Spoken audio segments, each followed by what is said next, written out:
नमस्कार मेरे प्यारे भाइयों, मैं हूं अभी और आप सुन रहे हैं हॉरर कहानी, वो भी मेरी जुबानी। आज की रात कुछ अलग है, क्योंकि आज की ये कहानी एक ऐसे शख्स की है जिसने मौत को बहुत करीब से देखा है। उस शख्स का नाम है राहुल, और जो कुछ उसके साथ हुआ उसे सुनकर आपकी रूह कांप उठेगी। लेकिन कहानी शुरू करने से पहले अगर आप हमारे चैनल पर नए हैं तो सब्सक्राइब कीजिए, और हाँ, अगर आप चाहते हैं कि आपका नाम अगली कहानी में लिया जाए तो कमेंट में अपना नाम और अपने शहर का नाम जरूर लिखिए। तो चलिए यह कहानी राहुल जी के पॉइंट ऑफ व्यू से सुनते हैं। नमस्ते दोस्तों, मेरा नाम है राहुल। मैं एक ट्रक ड्राइवर हूं। ये कोई आसान काम नहीं है। लंबी लंबी दूरी, अकेलापन और खाने सोने का कोई ठिकाना नहीं। लेकिन परिवार का पेट पालना है, बच्चों को पढ़ाना है, तो सब कुछ सहना पड़ता है। अभी मैं लगातार 3 दिन की ड्यूटी पूरी करके वापस लौट रहा था। 3 दिन सही से नींद नहीं, बस ड्राइविंग और ड्राइविंग।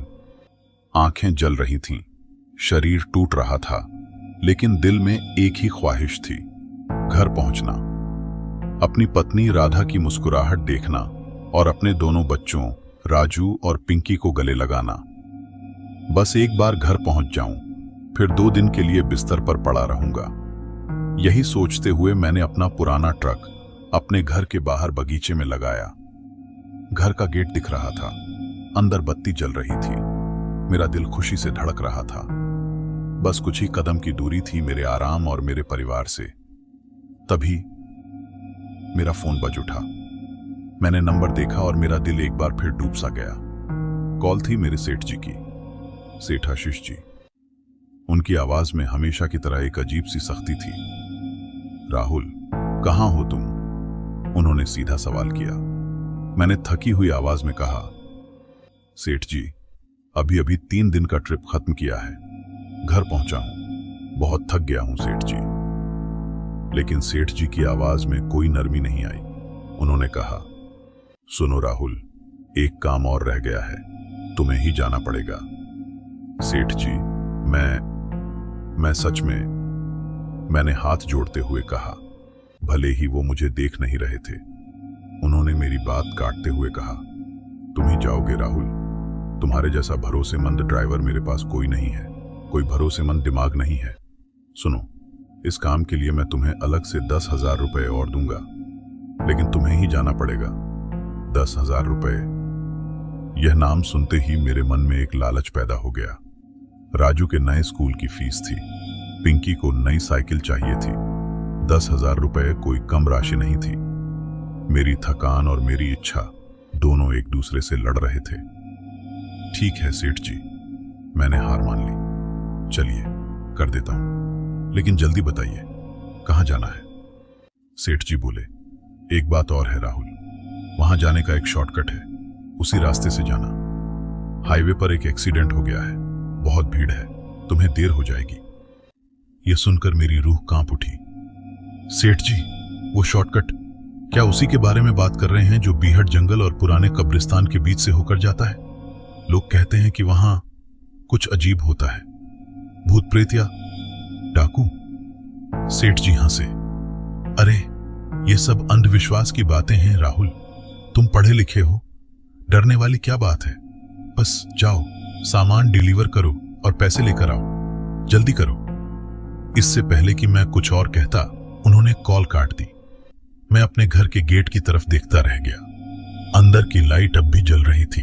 मैं एक गहरी सांस लेकर वापस ट्रक में बैठ गया। इंजन स्टार्ट किया। 10,000 रुपए का लालच मेरी थकान और डर से ज्यादा ताकतवर साबित हो रहा था। मैं एक गहरी सांस लेकर ट्रक को गियर से आगे बढ़ाया। 10,000 रुपए का लालच अब भी मेरे दिल में कोयले की तरह जल रहा था, लेकिन उसकी गर्मी मेरी रीढ़ में उतर रही सर्दी से लड़ नहीं पा रही थी। मैंने शहर की चमकती लाइटों को पीछे छोड़ते हुए उस कुख्यात शॉर्टकट की तरफ मुड़ गया। जैसे ही मेरे ट्रक के पहिए ने उस पक्की सड़क को छोड़कर उस कच्चे पुराने रास्ते पर पहला कदम रखा, वैसे ही लगा जैसे मैंने दुनिया बदल ली हो। एक अजीब सी सन्नाटे की चादर मेरे ट्रक के चारों तरफ लिपट गई। हवा का शोर जो अभी तक मेरे साथ था, अचानक बंद हो गया। अब सिर्फ मेरे ट्रक के पुराने इंजन की गड़गड़ाहट और पत्थरों से टकराते पहियों की आवाज ही कानों में गूंज रही थी। हेडलाइट्स की रोशनी भी इस घने अंधेरे को चीरने में नाकाम हो रही थी। वो सिर्फ कुछ फीट आगे तक का ही हाल बता पा रही थी। दोनों तरफ घने ऊंचे ऊंचे पेड़ थे, जिनकी टेढ़ी मेढ़ी शाखाएं ऐसी लग रही थीं जैसे कोई भूखी बाहें हों जो मेरे ट्रक को पकड़ने के लिए बढ़ रही हों।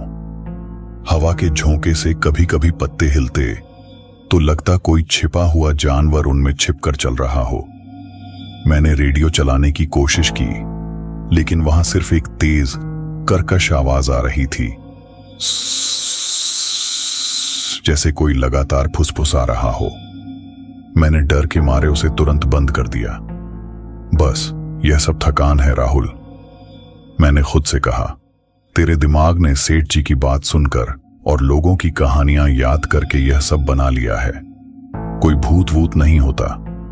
जल्दी से यह सफर खत्म करके घर लौटना है। पर तभी मेरी नजर साइड मिरर पर पड़ी। मुझे ऐसा लगा जैसे मेरे पीछे ट्रक के लोडर पर कोई बैठा है। एक पल के लिए दिखा, फिर गायब। मेरी सांसें तेज हो गईं। मैंने जोर से मिरर को एडजस्ट किया, लेकर उसमें अब सिर्फ खाली सड़क और घना अंधेरा दिख रहा था। दिमाग बस कर, मैंने खुद को डांटा। अगर इसी तरह की बेवकूफी भरी बातें सोचता रहा तो सच में कुछ गलत हो जाएगा। मैंने अपनी बोतल से पानी पिया और आगे बढ़ता रहा। करीब 20-25 मिनट इसी तरह बीत गए।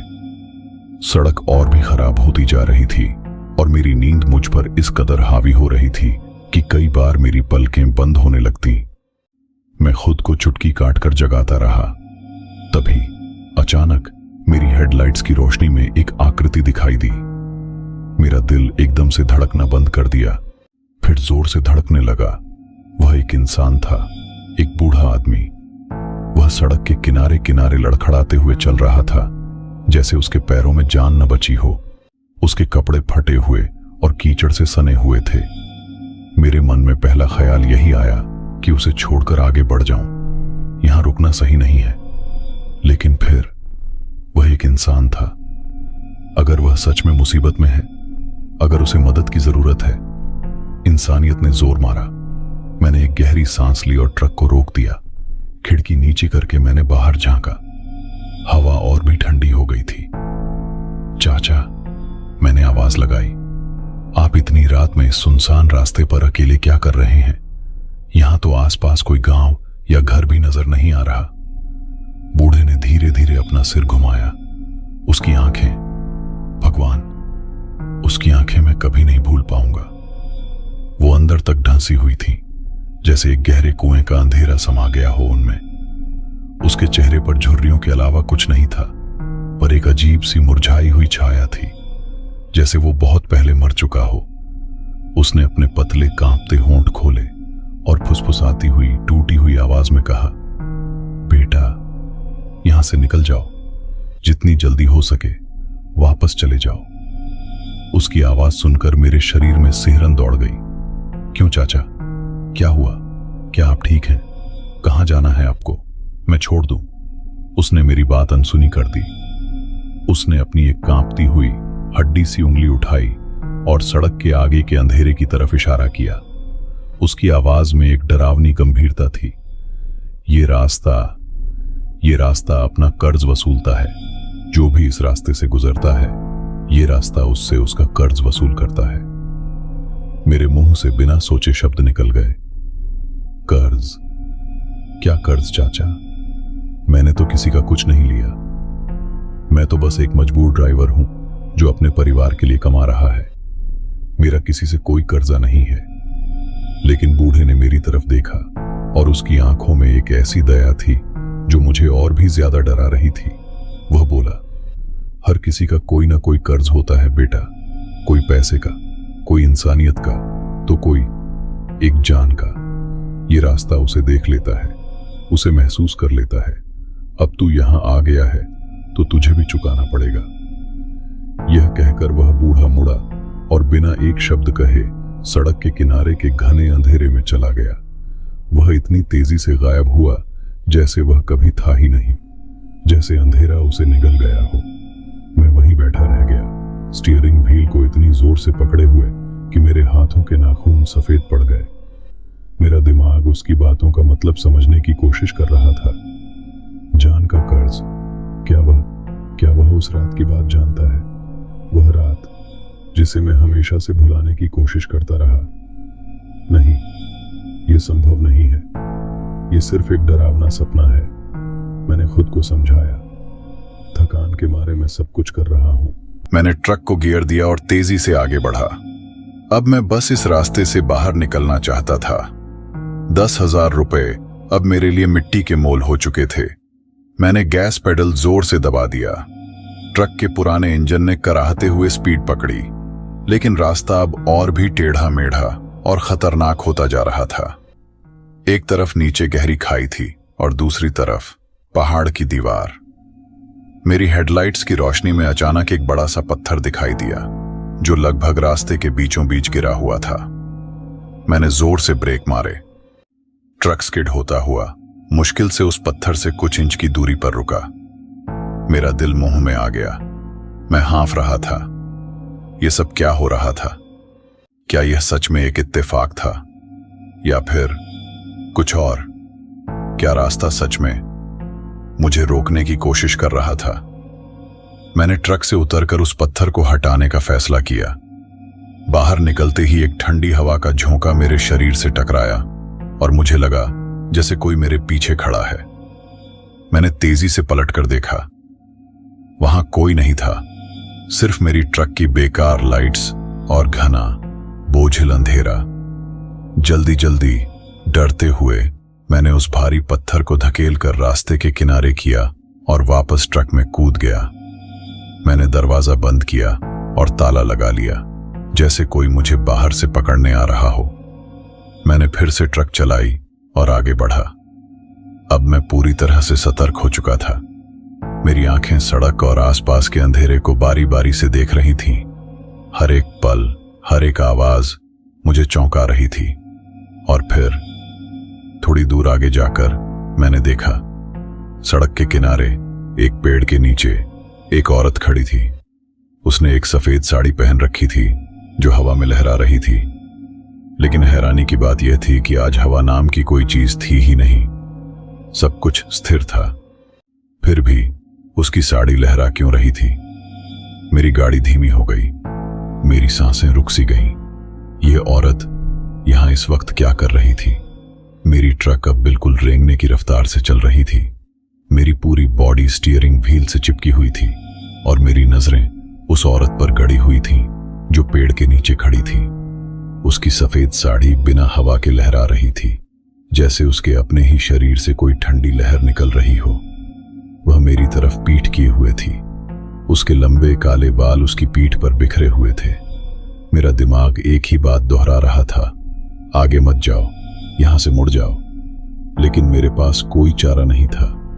रास्ता इतना संकरा था कि वापस मुड़ना नामुमकिन था। आगे जाने के अलावा कोई रास्ता नहीं था।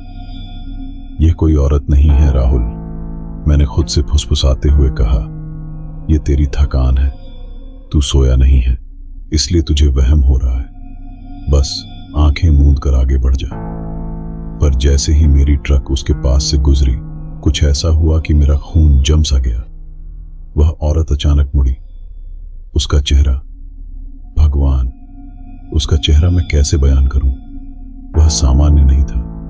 वह बहुत पतला और कोहरे सा धुंधला था, लेकिन उसकी आंखें साफ थीं। उनमें एक गहरा दर्द था, एक सवाल था और एक ऐसी पहचान थी जो मेरे दिल को छलनी कर रही थी। मैंने उन आंखों को कहीं देखा था, कहीं ना कहीं, किसी गहरी याद में दबा हुआ। और फिर एक पल के लिए वह औरत सड़क के बीचों बीच आ गई, सीधे मेरी हेडलाइट्स के सामने। उसने अपना हाथ उठाया, जैसे रुकने का इशारा कर रही हो।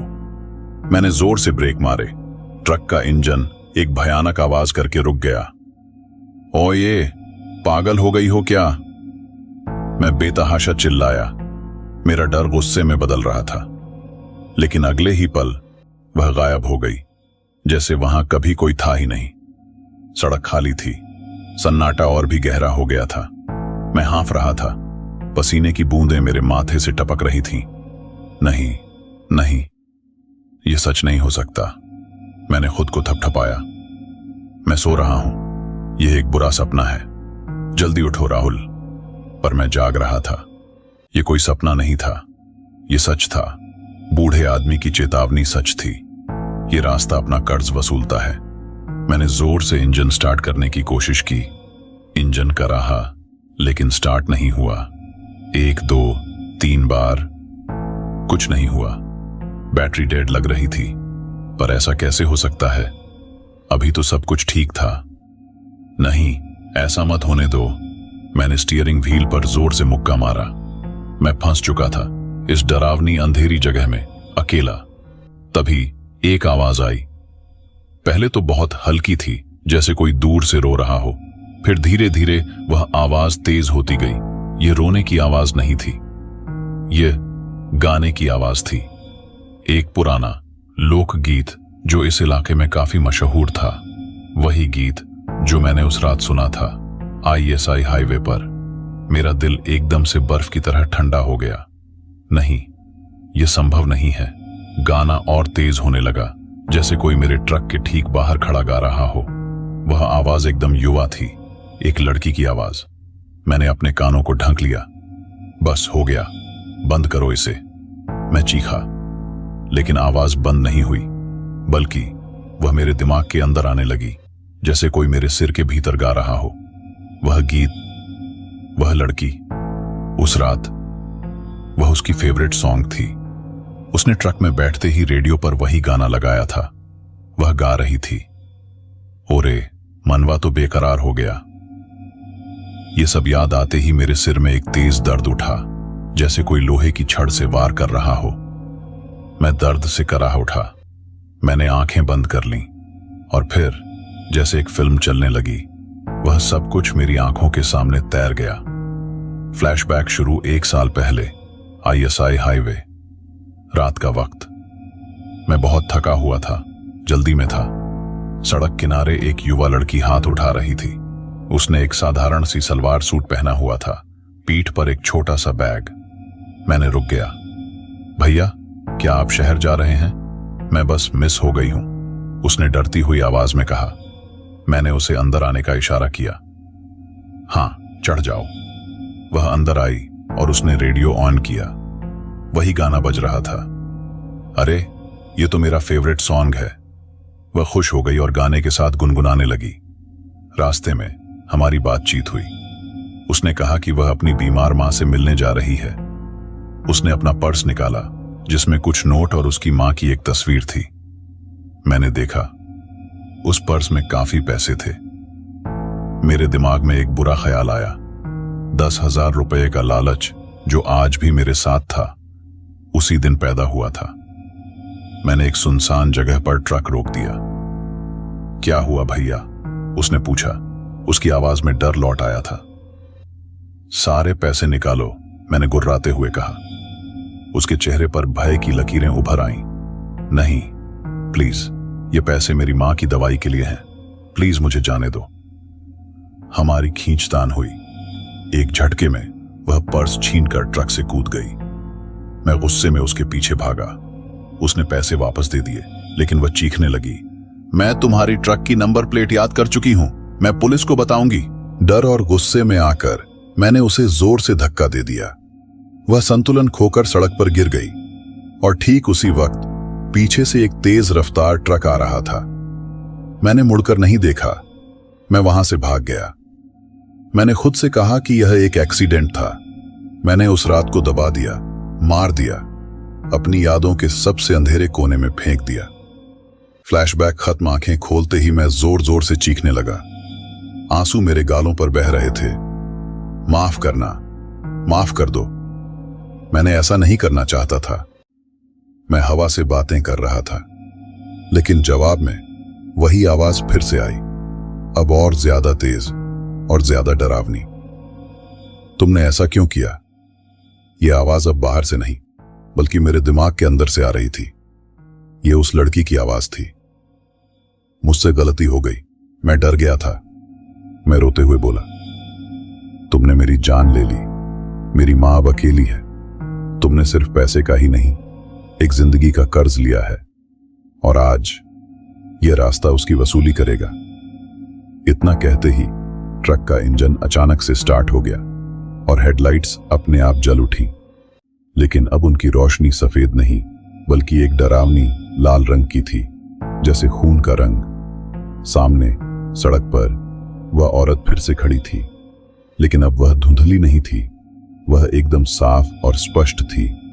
उसकी आंखों से खून के आंसू बह रहे थे और उसके मुंह से एक चीख निकल रही थी, एक ऐसी चीख जो सीधे आत्मा को काटती हुई लग रही थी। ट्रक अचानक अपने आप आगे बढ़ने लगा, बिना मेरे एक्सीलरेटर दबाए, जैसे कोई अनदेखी शक्ति से खींच रही हो, सीधे उस औरत की तरफ। मैंने जोर से ब्रेक मारने की कोशिश की, लेकिन ब्रेक काम नहीं कर रहे थे। स्टीयरिंग व्हील भी जाम हो चुका था। नहीं, रुक जाओ, रुक जाओ, मैं चीखता रहा, लेकिन ट्रक तेजी से उस डरावनी चीखती हुई आकृति की तरफ बढ़ रहा था। उसकी लाल आंखें मुझे घूर रही थीं, और फिर टक्कर, एक भयानक आवाज के साथ। सब कुछ काला हो गया। जब मेरी आंख खुली तो मैं अभी भी अपनी ट्रक के ड्राइविंग सीट पर बैठा था। सिर में एक तेज चुभन थी, जैसे कोई कील ठोंक रहा हो।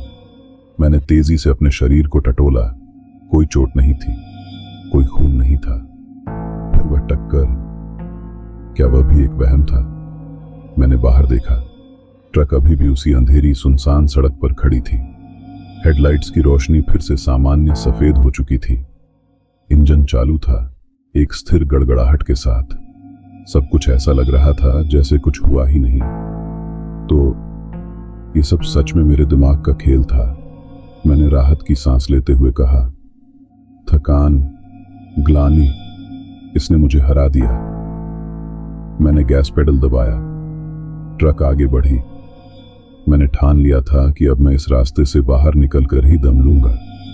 मैंने सेठ जी को फोन करने की कोशिश की, लेकिन नेटवर्क नहीं था। स्क्रीन पर SOS ओनली लिखा था। थोड़ी दूर चलने के बाद मुझे सड़क के किनारे एक छोटा सा बोर्ड दिखाई दिया। उस पर लिखा था, नरकुंड गांव 5 किलोमीटर शुक्र है।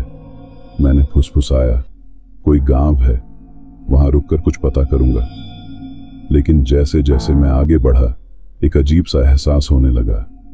आसपास के पेड़, पहाड़, मोड़, सब कुछ जाना पहचाना लग रहा था। मैंने ध्यान से देखा, क्या मैं वही रास्ता तो नहीं चल रहा था जिससे मैं आया था? मैंने स्पीड बढ़ाई। 10 मिनट बाद मेरी रूह फिर से कांप उठी। सामने वही बड़ा पत्थर दिखाई दिया जिसे मैंने पहले हटाया था। वह वापस ठीक उसी जगह पर रास्ते के बीचों बीच पड़ा था। यह नामुमकिन है, मैंने अपने आप से कहा। मैंने ट्रक रोकी, बाहर कूदा और उस पत्थर को फिर से हटाया। इस बार यह और भी भारी लग रहा था। मैं वापस ट्रक में भागा और तेजी से आगे बढ़ा। मेरा दिल जोर जोर से धड़क रहा था। यह कोई सामान्य जगह नहीं थी। यह रास्ता, यह एक चक्रव्यूह था, एक ऐसा जाल जिससे निकलना मुश्किल था। मैंने गांव का नाम याद किया, नरकुंड। मैं उसी तरफ जा रहा था। 15 मिनट तेज गति से चलने के बाद मुझे फिर से एक बोर्ड दिखाई दिया। मैंने रोक कर पढ़ा, नरकुंड गांव 5 किलोमीटर।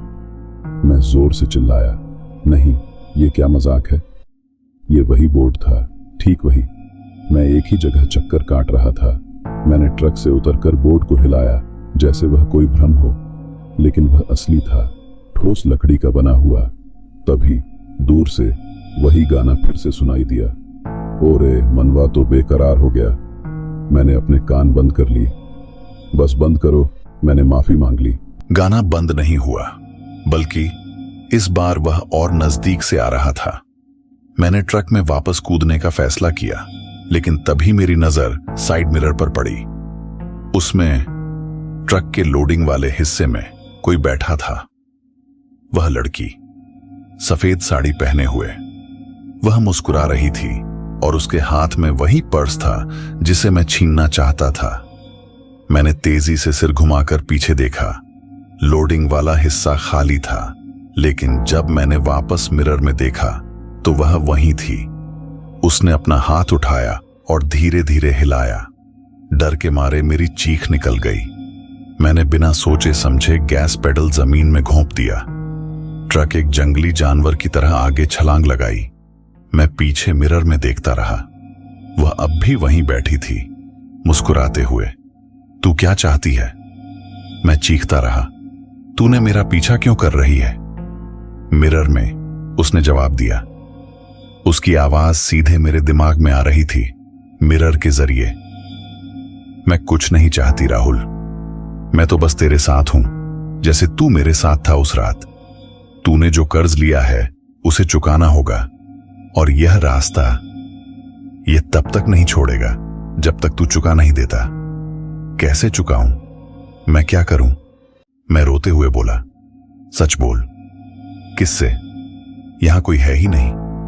जिससे भी मिले अपने आप से शुरुआत कर। इतना कहते ही मिरर में उसकी छवि गायब हो गई। मैंने राहत की सांस ली, लेकिन वह ज्यादा देर नहीं टिकी। ट्रक की विंडस्क्रीन पर अचानक पानी की बूंदें गिरने लगीं। बारिश शुरू हो गई थी, लेकिन यह कोई सामान्य बारिश नहीं थी।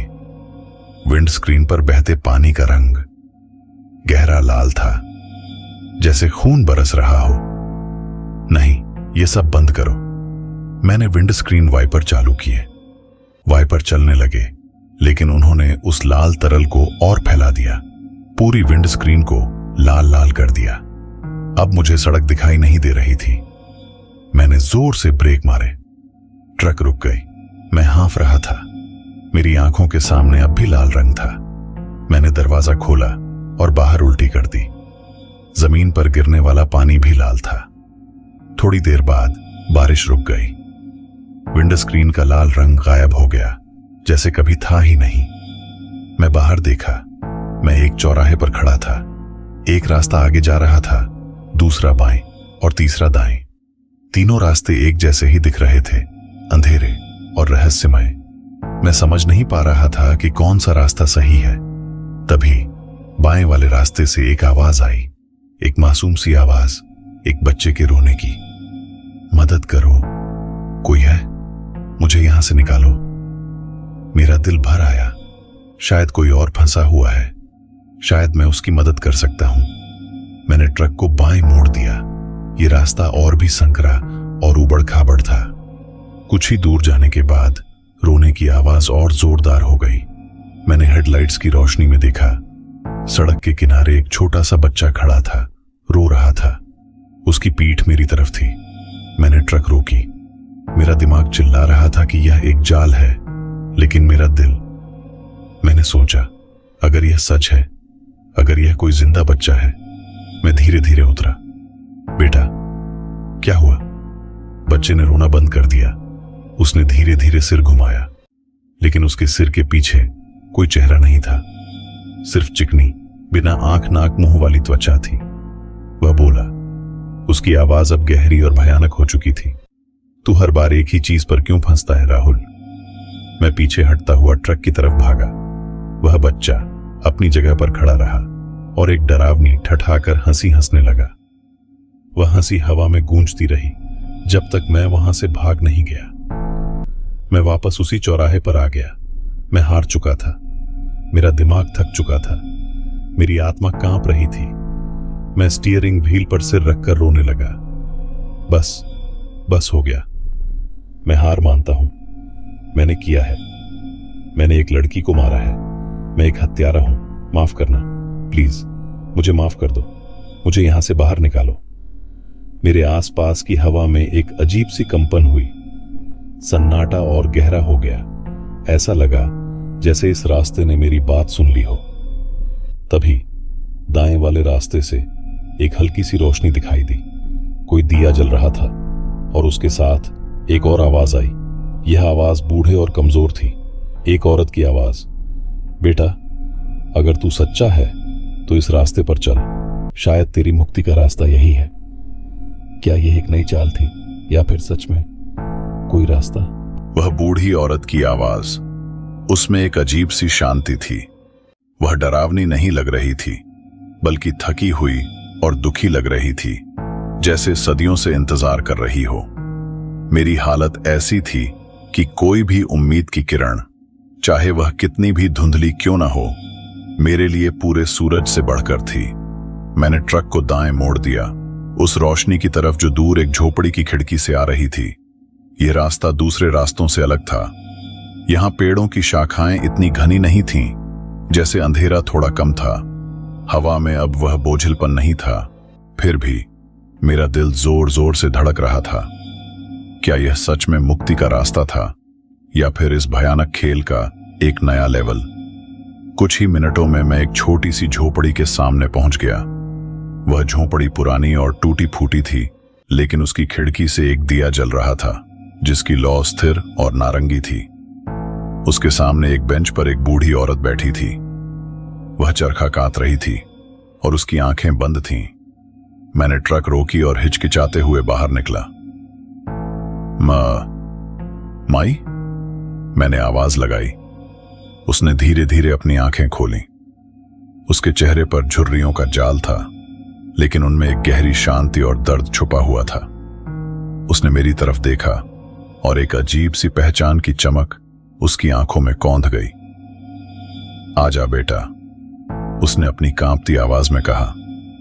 मैं तेरा इंतजार कर रही थी। यह सुनकर मेरे रोंगटे खड़े हो गए। आप मेरा इंतजार कर रही थी? आप मुझे जानती हैं? उसने एक लंबी सांस ली और चरखा रोक दिया। हर उस आत्मा का इंतजार करती हूं जो इस रास्ते पर भटकती है, जिसने कोई ना कोई कर्ज चुकाना है। बैठ जा। मैं डरते डरते बेंच पर उसके पास बैठ गया। माई, ये रास्ता, ये सब क्या है? मैं यहां से बाहर कैसे जा सकता हूं? उसने मेरी तरफ देखा और उसकी नजरें सीधे मेरी आत्मा में उतर रही थीं। बाहर जाने का रास्ता तेरे अंदर है बेटा। जब तक तू अपना कर्ज स्वीकार नहीं करेगा, अपने पाप का प्रायश्चित नहीं करेगा, तब तक यह रास्ता तुझे घूमता रहेगा। तूने अभी अभी स्वीकार तो किया, लेकिन प्रायश्चित अभी बाकी है। प्रायश्चित? मैं कैसे करूं प्रायश्चित? मैंने गिड़गिड़ाते हुए कहा। वो लड़की, वो मर चुकी है।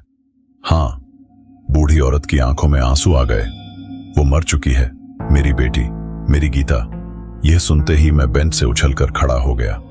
मेरे पैरों तले जमीन खिसक सी गई। आप? हां, राहुल, उसने दर्द से भरी आवाज में कहा। मैं उसकी मां हूं। वो पैसे मेरी दवाई के लिए लेकर आ रही थी। तूने उसके पैसे तो नहीं लिए, लेकिन उसकी जिंदगी ले ली और फिर भाग गया। 1 साल से मैं अकेली हूं, बस इसी इंतजार में कि कोई खबर लाएगा। और आज ये रास्ता तुझे मेरे पास ले आया। मैं जमीन पर घुटनों के बल गिर पड़ा, सिर जमीन पर टिका दिया। मेरे आंसुओं की बाढ़ आ गई। माफ कर दीजिए माई, माफ कर दीजिए। मैंने एक पल की गलती की, एक पल के गुस्से में। मैं जिंदगी भर इस पाप को नहीं धो सकता। बूढ़ी औरत ने उठकर मेरा सिर अपने हाथों में लिया। उसके हाथ ठंडे थे, लेकिन उनमें एक अद्भुत स्नेह था। उठ बेटा, रोने से कुछ नहीं होगा। गीता तो चली गई, अब तू ही मेरा सहारा है। मैंने हैरानी से उसकी तरफ देखा। मैं? हां, तू। प्रायश्चित का एक ही रास्ता है। तुझे उसकी जिम्मेदारी लेनी होगी। तुझे वो काम करना होगा जो गीता मेरे लिए करने आ रही थी। तुझे मेरी देखभाल करनी होगी, मेरे बुढ़ापे का सहारा बनना होगा। मैं समझ नहीं पा रहा था, क्या यह सच था? क्या यही इस रास्ते की शर्त थी? लेकिन माई, आप भी तो, मेरा मतलब ये सब। मैं इशारा कर रहा था उस अजीबोगरीब जगह की तरफ। वह मुस्कुराई, एक दर्द भरी मुस्कुराहट। मैं भी इस रास्ते का हिस्सा हूं बेटा। जब गीता नहीं लौटी तो मैं उसे ढूंढते ढूंढते इसी रास्ते पर आ गई, और यहां मैं भी फंस गई। मैं तब तक नहीं जा सकती जब तक मेरी आत्मा को सुकून नहीं मिल जाता, और मेरा सुकून अब तेरे हाथों में है। मैंने फैसला कर लिया, ये मेरा एकमात्र रास्ता था। चाहे यह सच हो या कोई भ्रम, मैं इसे स्वीकार करता हूं। ठीक है माई, मैंने दृढ़ता से कहा। मैं रहूंगा आपके साथ, मैं आपकी देखभाल करूंगा। यही मेरा प्रायश्चित है। उसकी आंखों में एक चमक आ गई। उसने मेरा हाथ पकड़ा और बोली, तो फिर चल बेटा, मेरे घर चलते हैं। घर? यही तो आपका घर है ना? मैंने झोंपड़ी की तरफ इशारा किया। नहीं बेटा, ये तो सिर्फ एक पड़ाव है, असली घर तो आगे है। वह उठी और एक लाठी का सहारा लेकर धीरे धीरे आगे चलने लगी। मैं उसके पीछे पीछे चला। हमने ट्रक को वहीं छोड़ दिया। कुछ ही देर चलने के बाद मैंने देखा कि अंधेरा धीरे धीरे कम हो रहा है। आसमान में सुबह की पहली किरणें फूटने लगी थीं। पक्षी चहचहाने लगे। हवा में फिर से जिंदगी की खुशबू आने लगी। थोड़ी दूर पर एक छोटा सा साफ सुथरा घर दिखाई दिया। उसके बाहर एक छोटा सा बगीचा था जिसमें गुलाब के फूल खिले हुए थे। यह रहा बेटा हमारा घर, माई ने कहा। हम अंदर गए। घर बहुत साधारण था, लेकिन साफ सुथरा और आरामदायक। उसने मुझे पानी पिलाया और कहा, तू बहुत थक गया होगा, जा उस कमरे में आराम कर ले। मैं उस कमरे में गया और बिस्तर पर लेट गया। इतनी रातों के बाद मुझे एक सुरक्षित जगह का एहसास हो रहा था। मेरी आंखें बंद हो गईं और मैं गहरी नींद में सो गया। जब मेरी आंख खुली तो सूरज पूरे जोरों पर चमक रहा था। मैंने खिड़की से बाहर देखा। सब कुछ इतना सामान्य, इतना शांतिपूर्ण लग रहा था। क्या सब कुछ ठीक हो गया था? क्या मैंने अपना कर्ज चुका दिया था? मैं बाहर आया। माई रसोई में चाय बना रही थी। उसने मुस्कुराकर मेरा स्वागत किया, लेकिन तभी मेरी नजर बगीचे की तरफ गई। वहां एक गुलाब के पौधे के पास एक चीज पड़ी हुई थी।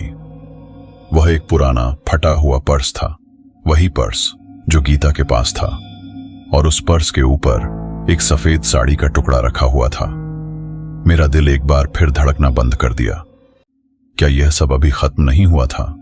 यह शांति क्या सिर्फ एक और भ्रम थी? मैं वहीं खड़ा रह गया। मेरी नजरें उस फटे हुए पर्स और सफेद साड़ी के टुकड़े पर जमी हुई थीं। चाय की चुस्की का स्वाद अब मेरे मुंह में कड़वाहट में बदल गया था। यह शांति, यह सब कुछ, क्या सिर्फ एक और भ्रम था? क्या यह घर, यह बगीचा, यह बूढ़ी माई, सब इस रास्ते का हिस्सा थे? क्या देख रहे हो बेटा?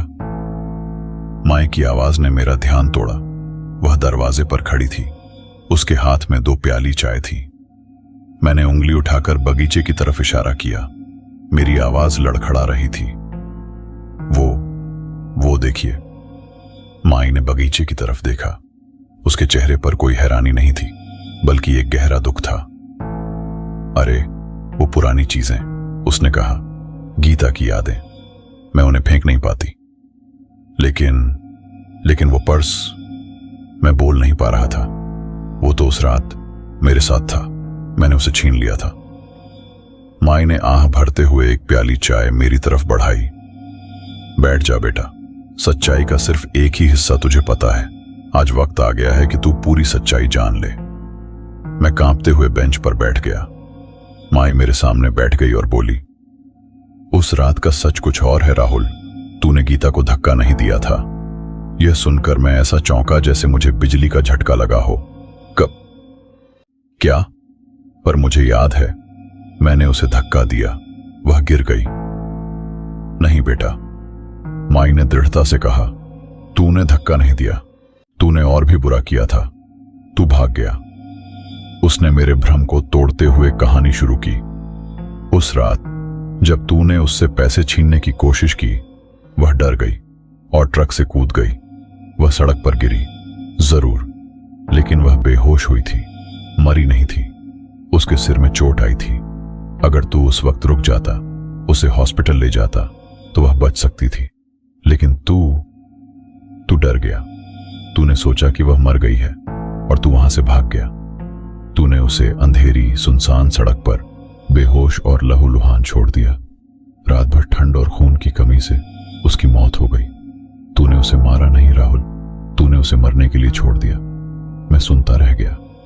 मेरा पूरा शरीर सुन्न हो गया। ये सच्चाई, ये और भी भयानक थी। एक हत्या के बजाय एक घोर लापरवाही और डरपोक की भागदौड़। मैं एक कायर था। नहीं, मैं फुसफुसाया, ऐसा नहीं हो सकता। यही सच है बेटा, माई ने कहा। उसकी आवाज में कोई गुस्सा नहीं, बस एक असीम पीड़ा थी। और इसीलिए यह रास्ता तुझे इतना सताता है, क्योंकि तेरा पाप सिर्फ एक पल का गुस्सा नहीं था, वह तेरे अंदर का डर और बेरुखी थी, जिसने एक जिंदगी को तड़प तड़प कर मरने दिया। तूने उसकी मदद करनी चाहिए थी, भले ही तू ही उसकी मुसीबत की वजह क्यों ना बना, लेकिन तूने ऐसा नहीं किया। अब मैं समझ गया, ये रास्ता सिर्फ एक हत्यारे से नहीं बल्कि एक कायर से भी अपना कर्ज वसूल रहा था। मेरे सामने अब गीता की आत्मा नहीं बल्कि उसकी मां खड़ी थी, और उसका दर्द किसी भी चीख से ज्यादा डरावना था। अब मैं क्या करूं माई? मैंने टूटी हुई आवाज में पूछा। मैं जानता हूं कि मैं उसे वापस नहीं ला सकता, लेकिन कृपया मुझे बताइए, मैं आपके दर्द को कैसे कम कर सकता हूं? माई ने मेरी तरफ देखा और उसकी आंखों में अब एक नई चमक थी।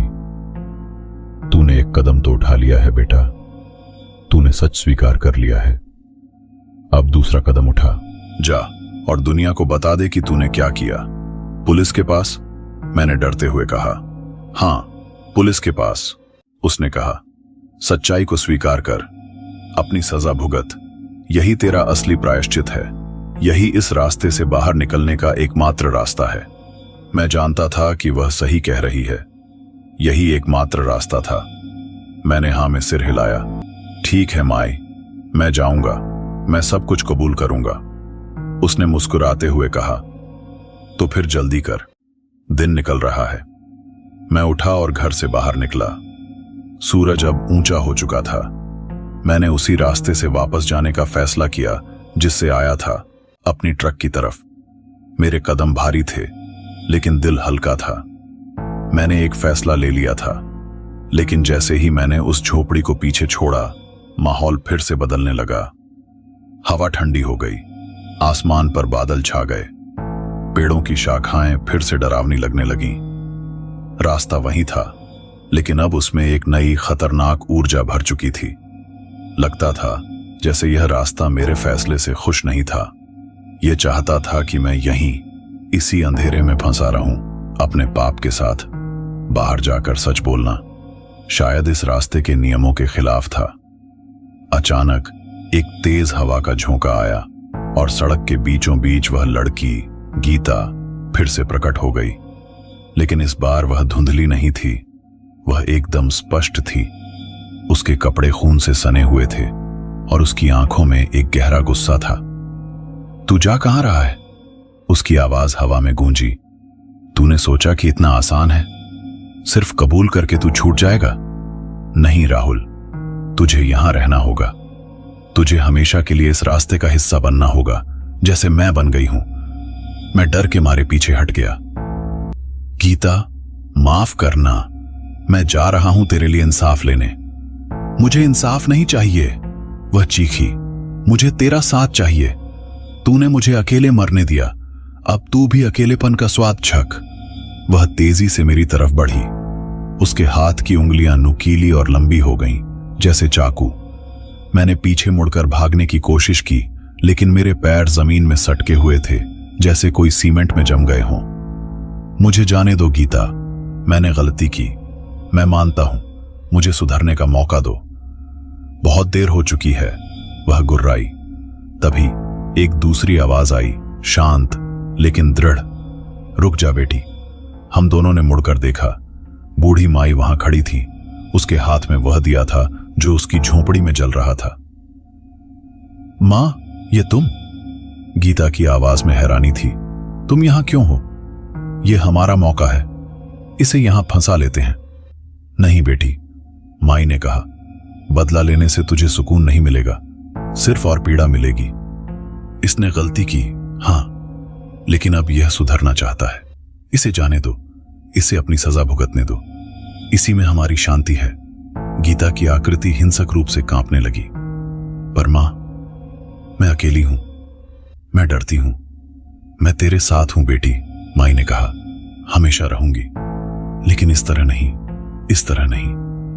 माई ने दिए की लौ को गीता की तरफ बढ़ाया।